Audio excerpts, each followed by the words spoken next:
الحمد لله نحمده ونستعينه ونستغفره ونؤمن به ونتوكل عليه ونعوذ بالله من شرور أنفسنا ومن سيئات أعمالنا. من يهده الله فلا مضل له ومن يضلله فلا هادي له. ونشهد أن لا إله إلا الله وحده لا شريك له. ونشهد أن سيدنا وسندنا وحبيبنا وحبيب ربنا وطبيبنا وطبيب أرواحنا محمد صلى الله تعالى عليه وعلى آله وأصحابه وبارك وسلم تسليما كثيرا. أما بعد فأعوذ بالله من الشيطان الرجيم. بسم الله الرحمن الرحيم. ومن أعرض عن ذكري فإن له معيشة ضنكا ونحشره يوم القيامة أعمى. قال رب لم حشرتني أعمى وقد كنت بصيرا. وقال الله تبارك وتعالى في آية أخرى: وإذا مس الإنسان الضر دعانا لجنبه أو قاعدا أو قائما فلما كشفنا عنه ضره مر كأن لم يدعنا إلى ضر مسه. كذلك زين للمسرفين ما كانوا يعملون. وقال رسول الله صلى الله عليه وسلم: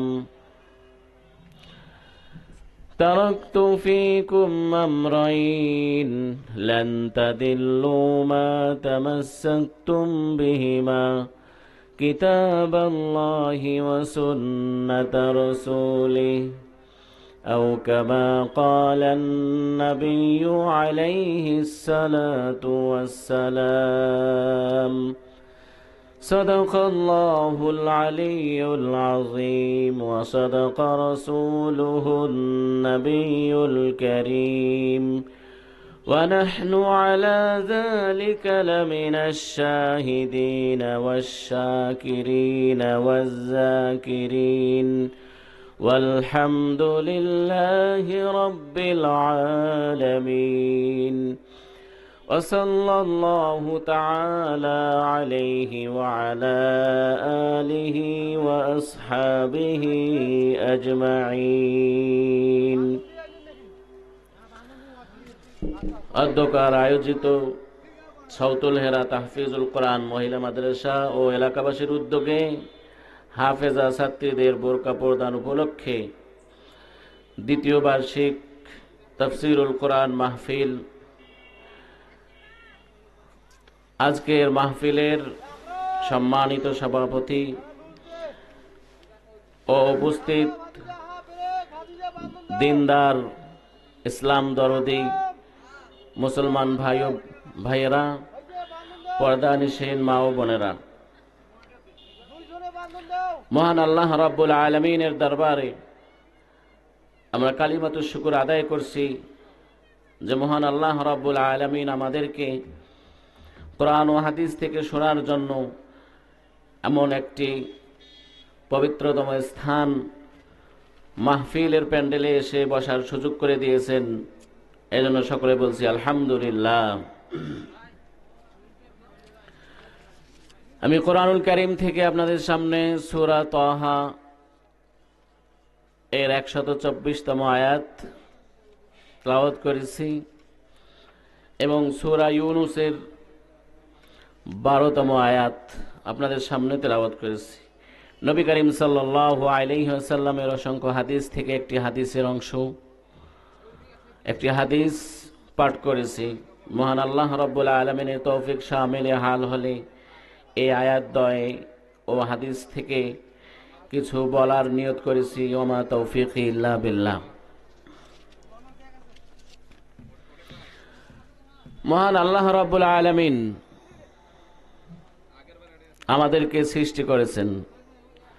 আল্লাহ তাআলা এই বিশাল আকাশ, এই বিশাল জমিন এবং সকল কুল কায়নাতের সৃষ্টিকর্তা আল্লাহ রাব্বুল আলামিন আমাদেরকে সৃষ্টি করেছেন। সৃষ্টিকর্তা একমাত্র হচ্ছেন আল্লাহ। সৃষ্টিকর্তা একমাত্র আল্লাহ।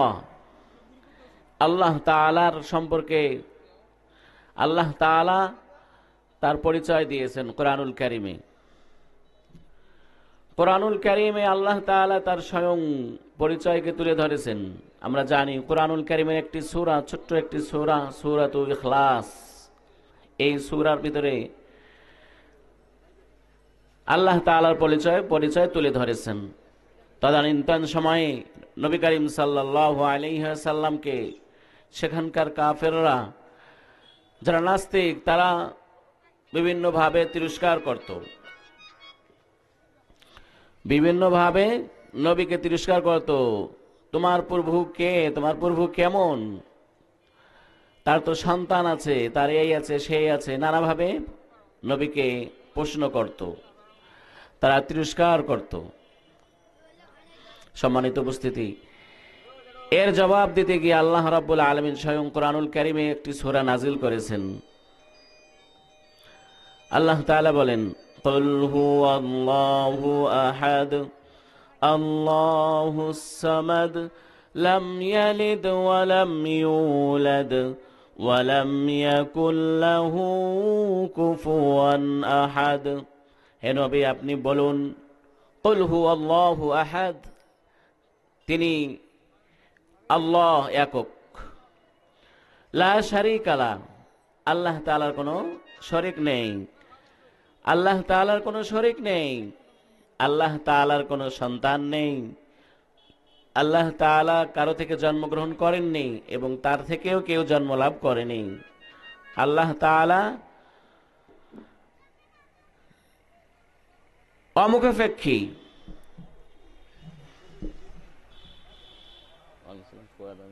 বাইরে আছে, মুবাশশিরা বাসায় নাই। ও, ওই বাসায় নাই, বাইরে আছে।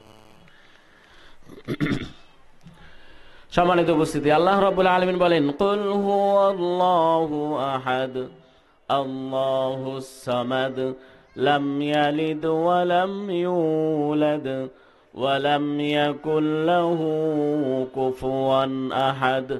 হে নবী, আপনি বলুন, তিনি আল্লাহ একক, আল্লাহুস সামাদ, আল্লাহ তাআলা অমুখাপেক্ষী, লাম ইয়ালিদ ওয়া লাম ইউলাদ, তিনি কারো থেকে জন্মলাভ করেননি এবং তার থেকে কেউ জন্মগ্রহণ করেনি। অর্থাৎ আল্লাহ তাআলার পৃথিবীতে কোনো সন্তান নেই, আল্লাহ তাআলার কোনো অংশীদার নেই। আল্লাহুস সামাদ লাম ইয়ালিদ ওয়া লাম ইউলাদ ওয়া লাম ইয়াকুল লাহু কুফুয়ান আহাদ। এই পৃথিবীর জমিনে আল্লাহ তাআলার কোনো সমকক্ষ নেই, আল্লাহ তাআলার সমকক্ষ কেউ নেই। আল্লাহ তাআলা স্বয়ং সম্পূর্ণ।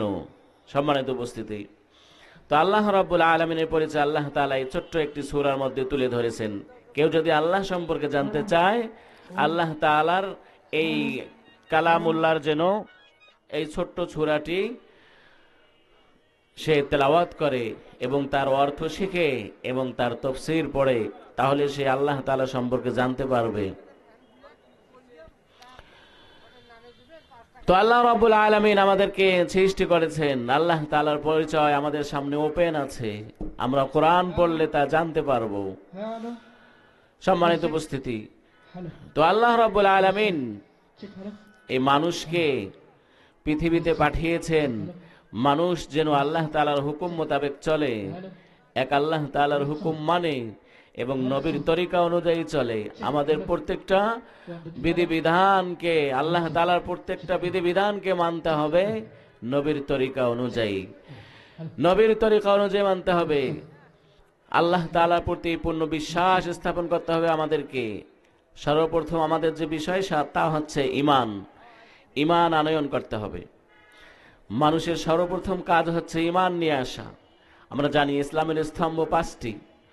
রাসূল করিম সাল্লাল্লাহু আলাইহি ওয়াসাল্লাম হাদিসে ইরশাদ করেছেন, বুনিয়াল ইসলামু আলা খামসিন শাহাদাতি আল্লা ইলাহা ইল্লাল্লাহু ওয়া আন্না মুহাম্মাদার রাসূলুল্লাহ ওয়া ইকামিস সালাতি ওয়া ইতাইজ যাকাতি ওয়াল হজ্জি ওয়া সাওমি রমাদান।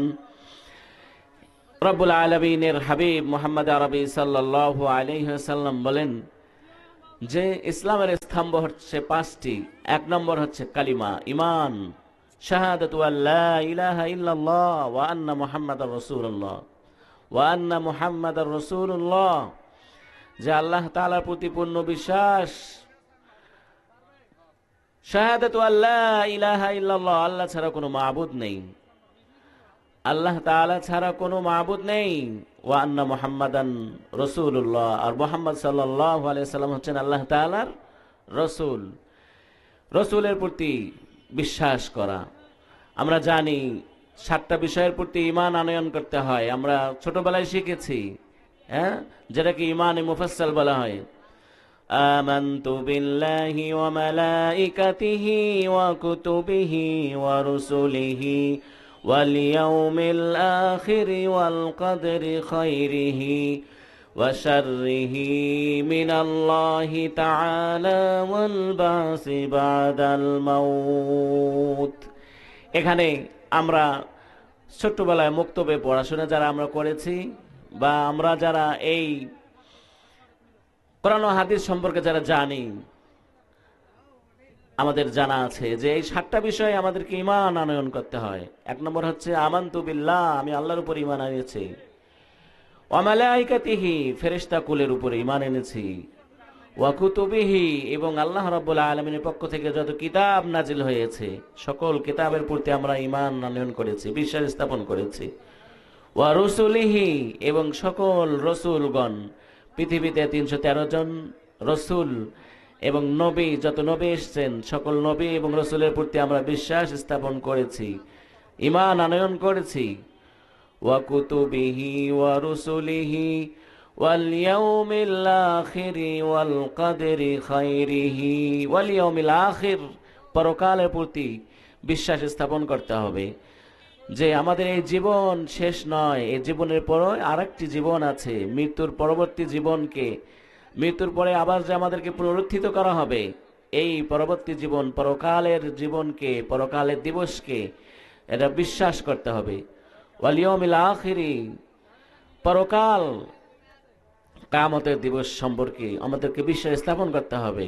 কিয়ামতের সম্পর্কে আল্লাহ রাব্বুল আলামিন কোরআনুল কারীমে অনেক আয়াত নাযিল করেছেন যে পরকালের দিবস, পরকালের দিবস সেটি কত সময় হবে, কতদিন, সেটা কি পরিমাণ সময় নিয়ে সে দিবসটা হবে, আল্লাহ তাআলা কোরআনুল কারীমে সেটাও তুলে ধরেছেন।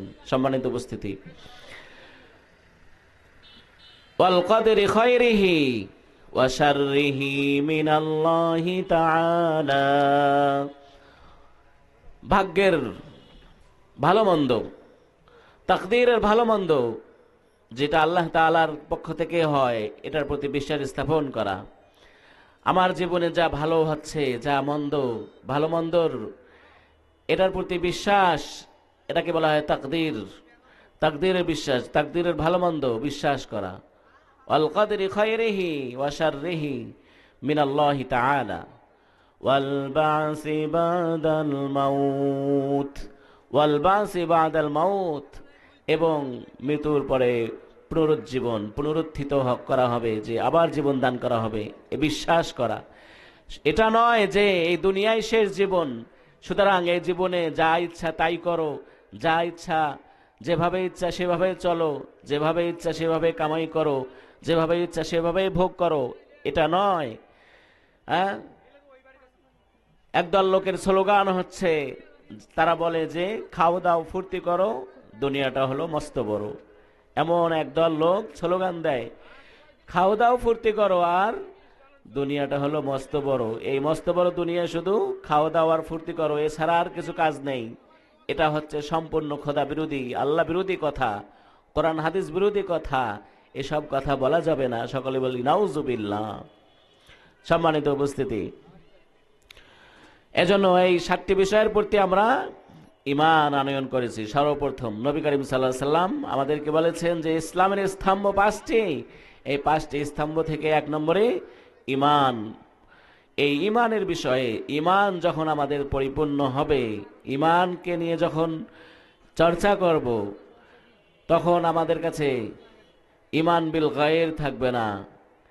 অর্থাৎ আল্লাহ তাআলার সাথে শরীক করা, আল্লাহ তাআলার সাথে শরীক স্থাপন করা, এটার থেকে তখন আমরা বিরত থাকতে পারবো।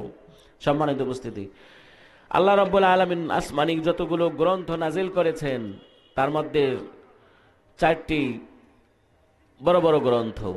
তার মধ্যে হচ্ছে সর্বশেষ গ্রন্থ হচ্ছে কোরআন মাজিদ। এই কোরআন আল্লাহ রাব্বুল আলামিন আমাদেরকে দান করেছেন। সুবহানাল্লাহি ওয়া বিহামদিহি। কোরআনুল কারীম আল্লাহ তাআলা আমাদের নবী বিশ্বনবী মুহাম্মদ আরবি সাল্লাল্লাহু আলাইহি ওয়াসাল্লামের প্রতি নাজিল করেছেন দীর্ঘ 23 বছর ধরে। এই কোরআন নাজিল হয়েছে দীর্ঘ 23 বছর ধরে বিশ্বনবী মুহাম্মদ আরবি সাল্লাল্লাহু আলাইহি ওয়াসাল্লামের প্রতি।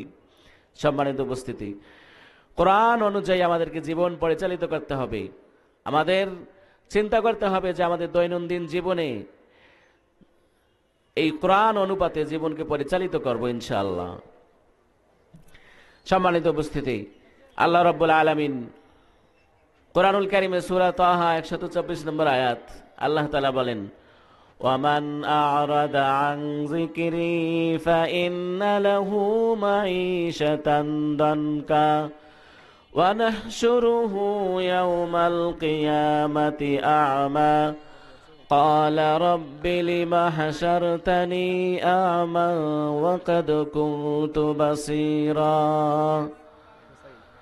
قال كذلك أتتك آياتنا فنسيتها وكذلك اليوم تنسى।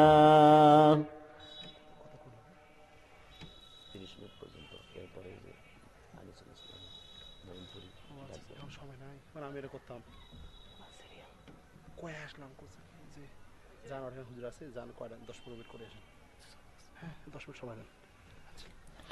সম্মানিত উপস্থিতি, আল্লাহ রাব্বুল আলামিন সূরা তাহার এই আয়াতে আল্লাহ বলেন, ওয়ামান আ'রাদা আন যিকরি ফাইন্না লাহু মাঈশাতান দানকা ওয়া নাহশুরুহু ইয়াওমাল কিয়ামাতি আ'মা। আল্লাহ রাব্বুল আলামিন বলেন, যারা আমার জিকির থেকে বিমুখ হবে তাদের জীবনকে আমি সংকীর্ণ মনা করে দেব, সংকীর্ণময়।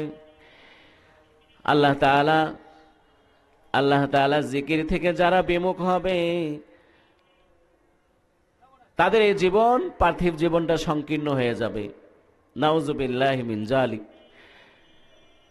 আল্লাহ তাআলা জিকির, এখানে যে জিকির শব্দকে উল্লেখ করা হয়েছে, কোরআনে নাজিল হয়েছে জিকির। জিকির দ্বারা উদ্দেশ্য কি? জিকির দ্বারা বোঝানো হয়েছে আল কোরআন। মুফাসসিরিন ইকরাম বলেছেন জিকির হচ্ছে আল কোরআন, অর্থাৎ আমার এই কোরআন থেকে যারা বিমুখ হবে, কোরআন তেলাওয়াত করে না, কোরআন অনুযায়ী নিজের জীবন পরিচালিত করে না, কোরআনের অর্থ বোঝার চেষ্টা করে না, কোরআন নিয়ে গবেষণা করে না, বাসা বাড়িতে নিজের সন্তানদেরকে কোরআন শিখায় না, নিজের সন্তানদের কোরআন শেখায় না, নিজেও কোরআন পড়ে না, তাহলে কোরআন থেকে যারা দূরে, কোরআন থেকে দূরে যারা থাকবে তাদের সর্বপ্রথম শাস্তি হচ্ছে, পৃথিবীতে আল্লাহ তাআলা যে শাস্তি দেবেন তা হচ্ছে তার জীবনটা সংকীর্ণ। সবকিছু থাকা সত্ত্বেও মনে হবে যে, সবকিছু থাকা সত্ত্বেও মনে হচ্ছে যে আমার জীবনটা কেন জানি সংকীর্ণ হয়ে আসতেছে, সব দিক থেকে স্বল্পতা ভাব মনে হবে। টাকা পয়সা আছে, এরপরেও নিজেকে সংকীর্ণ মনোভাব। এরপরে পরিবারে সন্তানাদি আছে, তারপরেও যেন একটু অশান্তি। মোট কথা চতুর্দিক থেকে তার কাছে সংকীর্ণ মনোভাব থেকেই যাবে। একমাত্র কারণ হচ্ছে এটা শাস্তি, কোরআন থেকে বিমুখ হওয়ার কারণে। আজকে যে যত বড় টাকা পয়সাওয়ালা, যে যত বড় ধনাঢ্য, সে তাকে তত মনে করে যে আমি তত গরিব। এর একমাত্র কারণ হচ্ছে যে সে কোরআন থেকে বিমুখ। এই জন্য আল্লাহ বলেছেন, ওয়ামান আ'রাদা আন যিকরি ফাইন্না লাহু মাঈশাতান দানকা ওয়া নাহশুরুহু ইয়াওমাল কিয়ামাতি আ'মা ক্বালা রাব্বি লিমা হাশারতানি আ'মা ওয়া ক্বাদ কুনতু বাসীরা। সম্মানিত উপস্থিতি, এই জিকির দ্বারা উদ্দেশ্য, মুফাসসিরিনে ইকরাম বলেছেন যে জিকির দ্বারা এখানে নবীকেও বোঝানো হয়েছে। নবী, যারা নবীর থেকে বিমুখ, নবীকে যারা মানে না, মুহাম্মদ সাল্লাল্লাহু আলাইহি সাল্লামকে যারা গালি দেয়, যারা নবীকে নিয়ে কটূক্তি করে, হ্যাঁ, তাদের জীবনকেও আল্লাহ তাআলা সংকীর্ণ করে দিবেন। তাদের জীবনটা খুবই সংকীর্ণ মনে হবে। সম্মানিত উপস্থিতি, এই আয়াত থেকে যদি আমরা একটু গভীরে যাই, এই আয়াতকে নিয়ে যদি আমরা একটু গবেষণা করি, বর্তমান সময়ে নবী রাসূল নেই, কিন্তু নবী করিম সাল্লাল্লাহু আলাইহি ওয়াসাল্লামের ওয়ারিস আছেন। নবী করিম সাল্লাল্লাহু আলাইহি ওয়াসাল্লামের ওয়ারিস আছেন এই পৃথিবীতে। নবীজি বলেছেন যে আমি চলে যাচ্ছি কিন্তু আমার ওয়ারিস আছে। ওয়ারিস কারা? ওয়ারিস কোনো টাকা পয়সার ওয়ারিস নয়। হ্যাঁ, নবী করিম সাল্লাল্লাহু আলাইহি ওয়াসাল্লাম বলেছেন যে আমার ওয়ারিস হচ্ছেন উলামা, আমি আমার ইলমের ওয়ারিস রেখে যাচ্ছি। নবীজি বলেছেন, আল উলামা ওয়ারাসাতুল আমবিয়া ওয়া ইন্নাল আমবিয়া লাম ইউওয়ারিসু দিনারান ওয়ালা দিরহামা।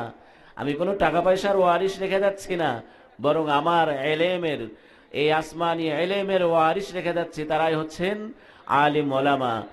সর্বকালের আলিম ওলামা যারা, তারা হচ্ছেন নবীর ওয়ারিস।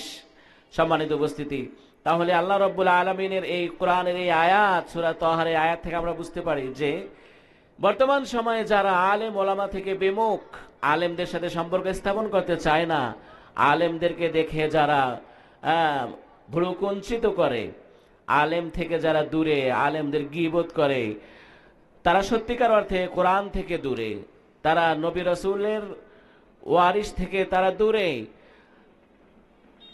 আলেমদের সাথে সম্পর্ক না রাখলে তাদের জীবনও সংকীর্ণ মনে হয়ে যাবে, সংকীর্ণ। সম্মানিত উপস্থিতি, এই আয়াত থেকে আমরা এটা বুঝতে পারি। ওয়ামান আ'রাদা আন যিকরি ফাইন্না লাহু মাঈশাতান দানকা ওয়া নাহশুরুহু ইয়াওমাল কিয়ামাতি আ'মা। দ্বিতীয় নম্বর শাস্তি হচ্ছে আল্লাহ রাব্বুল আলামিন এই লোকগুলোকে কিয়ামতের দিবসে অন্ধ করে উঠাবেন, অন্ধ। ওয়া নাহশুরুহু ইয়াওমাল কিয়ামাতি আ'মা। আল্লাহ বলেন আমি তাদেরকে কিয়ামতের দিবসে অন্ধ করে উঠাবো, তাদের চক্ষু দৃষ্টি শক্তি থাকবে না। তারা বলবে ক্বালা রাব্বি লিমা হাশারতানি আ'মা। তারা বলবে, হে আল্লাহ, দুনিয়াতে আমরা দৃষ্টি সম্পন্ন ছিলাম, আমাদের দৃষ্টি ছিল, চক্ষু ছিল, কিন্তু আজকে এই হাসরের ময়দানে কেন আমাদেরকে অন্ধ করে উঠানো হচ্ছে? লিমা হাশারতানি আ'মা। রব্বুল আলামিনের পক্ষ থেকে বলা হবে, ক্বালা রাব্বি লিমা হাশারতানি আ'মা ওয়া ক্বাদ কুনতু বাসীরা ক্বালা কাযালিকা আতাতকা আয়াতুনা। পৃথিবীতে আমার এই কোরআন তোমাদের কাছে ছিল, এই কোরআন থেকে তোমরা বিমুখ হয়েছিলে, কোরআনকে তোমার দৃষ্টি থাকার পরেও কোরআনের প্রতি তুমি তাকাও নাই, কোরআনওয়ালাদের প্রতি তাকাও নাই, কোরআন অনুপাতে জীবন পরিচালিত করো নাই। সুতরাং কোরআনকে তুমি যেভাবে ভুলে গিয়েছিলে তদরূপ আজকেও আমি তোমাদেরকে ভুলে গেলাম, এজন্য তোমাদেরকে অন্ধ করে তুললাম, তোমাদেরকে ভুলে গেলাম। قال كذلك أتتك آياتنا فنسيتها وكذلك اليوم تنسى। সম্মানিত উপস্থিতি, এজন্য আমাদেরকে কোরআনের ভালোবাসা আমাদের অন্তরে লালন করতে হবে। কোরআনের প্রতি বিদ্বেষপূর্ণ আচরণ করা যাবে না, কোরআনওয়ালাদের প্রতি বিদ্বেষপূর্ণ আচরণ করা যাবে না। অন্তরে শয়তানের ওয়াসওয়াসা আসতে পারে, হ্যাঁ, এই ওয়াসওয়াসা দূর করতে হবে। সর্বহালতে কোরআনের প্রতি ভালোবাসা থাকবে তো আল্লাহ তাআলার প্রতি ভালোবাসা থাকবে। কোরআন অনুযায়ী যদি আমরা চলতে চাই তাহলে আলেম ওলামাদের সংসর্গ এখতিয়ার করতে হবে, গ্রহণ করতে হবে। আলেম ওলামাদের সাথে সম্পর্ক থাকলেই তখনই আপনি কোরআন অনুপাতে চলতে পারবেন, কিন্তু আলেমদের সাথে সম্পর্ক ছাড়া আপনি কোরআন অনুযায়ী চলতে পারবেন না। এই কোরআন থেকে তারা সুন্দরভাবে ডিরেকশন দেবে, সেখান থেকে বিধিবিধান আহকাম আদি আপনাদেরকে শোনাবে, সে অনুপাতেই তো জীবন পরিচালিত করতে পারবেন, সে অনুপাতে আমরা জীবন পরিচালিত করতে পারবো। সম্মানিত উপস্থিতি, সর্ব অবস্থায় কোরআনের সাথে আমাদের সম্পর্ক রাখতে হবে। জীবনের প্রত্যেকটা মুহূর্ত যেন আমাদের কোরআন ছাড়া না কাটে। আর আল্লাহ তাআলা স্মরণ, আল্লাহ তাআলা জিকির, আল্লাহ তাআলা স্মরণ আমাদের থেকে যেন আমরা আমাদের অন্তরটাকে যেন আল্লাহ তাআলার স্মরণ থেকে গাফেল না করি। আল্লাহ তাআলা মানুষের কথা কোরআনে তুলে ধরেছেন। মানুষ যখন বিপদে পড়ে তখন আল্লাহ তাআলাকে খুব ডাকে, হ্যাঁ, আল্লাহ তাআলাকে খুব খুব স্মরণ করে। আল্লাহ তাআলার কথা ছাড়া মুখ দিয়ে আর কোনো কথাই বের হয় না। আর যখন আল্লাহ তাআলা বিপদ তাদেরকে দূর করে দেন তখন তারা এমন ভাবে চলে যে যেন তারা বিপদে পড়েই নাই আর আল্লাহ তাআলাকে ডাকেই নাই। আল্লাহ তাআলা সূরা ইউনূসে 12 নম্বর আয়াতে আল্লাহ বলেন, وَإِذَا مَسَّ الْإِنسَانَ الضُّرُّ دَعَانَا لِجَنبِهِ أَوْ قَاعِدًا أَوْ قَائِمًا। মানুষকে যখন দুঃখ কষ্ট স্পর্শ করে তখন সে শুয়ে বসে দাঁড়িয়ে সর্ব অবস্থায় আল্লাহ তাআলাকে ডাকে। আল্লাহ তাআলা বলতেছেন যে শুয়ে বসে দাঁড়িয়ে সর্ব অবস্থায় আমাকে ডাকতে থাকে। সুবহানাল্লাহ বিহামদিহি। সম্মানিত উপস্থিতি, আর ফালাম্মা কাশাফনা আনহু দুররাহু মাররা কাআন লাম ইয়াদউনা ইলা দুররিম মাসসাহ কাযালিকা যুয়িনা লিল মুসরিফিনা মা কানু ইয়ামালুন। ফালাম্মা কাশাফনা আনহু দুররাহু, এরপরে যখন আমি তার দুঃখ কষ্ট দূর করে দেই তখন সে এমন ভাবে চলে, কাল্লাম ইয়াদউনা ইলা দুররিম মাসসা, সে এমন ভাবে চলে যেন সে কখনো তাকে স্পর্শ কোনো বিপদেই তাকে স্পর্শ করে নেই, কোনো বিপদের জন্য আমাকে ডাকেই নেই। মূলত আল্লাহ রাব্বুল আলামিন বলেন যে কাযালিকা যুয়িনা লিল মুসরিফিন মা কানু ইয়ামালুন, যারা সীমা লঙ্ঘন করে তাদের কাছে নিজের কৃত কর্মকে এভাবেই মনোরম করে তোলা হয়েছে। সম্মানিত উপস্থিতি, আসলে মানুষের অবস্থা, মানুষ বিপদে পড়লে আল্লাহ তাআলাকে ডাকে, শুয়ে ডাকে, বসে ডাকে, দাঁড়িয়ে ডাকে, সর্ব অবস্থায় আল্লাহ আল্লাহ আল্লাহ আল্লাহ আমাকে ঠিক সুস্থ করে দাও, বিপদ দূর করে দাও। কিন্তু পরক্ষণে ভালো হয়ে গেলে আল্লাহ বিপদ দূর করে দিলে আর আল্লাহর কথা মনে হয় না। এটা উচিত নয়। আল্লাহ তাআলাকে সর্ব অবস্থায় স্মরণ করতে হবে। আল্লাহ রাব্বুল আলামিন আমাদের সকলকে সর্ব অবস্থায় আল্লাহ তাআলাকে স্মরণ করার তৌফিক দান করুন। সকলে বলে আমিন। আর এই কোরআনুল কারীমে আল্লাহ তাআলা যে বলা হয়েছে, আল্লাহ তাআলা বলেছেন যে আমার জিকির থেকে যারা বিমুখ হবে তাদের জীবনকে সংকীর্ণ মনে করে দেব, সংকীর্ণ মনে করে দেব, সংকীর্ণময় জীবন হবে। এটা বড় একটা অভিশাপ। এই অভিশাপ থেকে আল্লাহ তাআলা আমাদেরকে বাঁচার তৌফিক দান করুন। আমিন ওয়া আখিরু দাওয়ানা আলহামদুলিল্লাহি রাব্বিল আলামিন।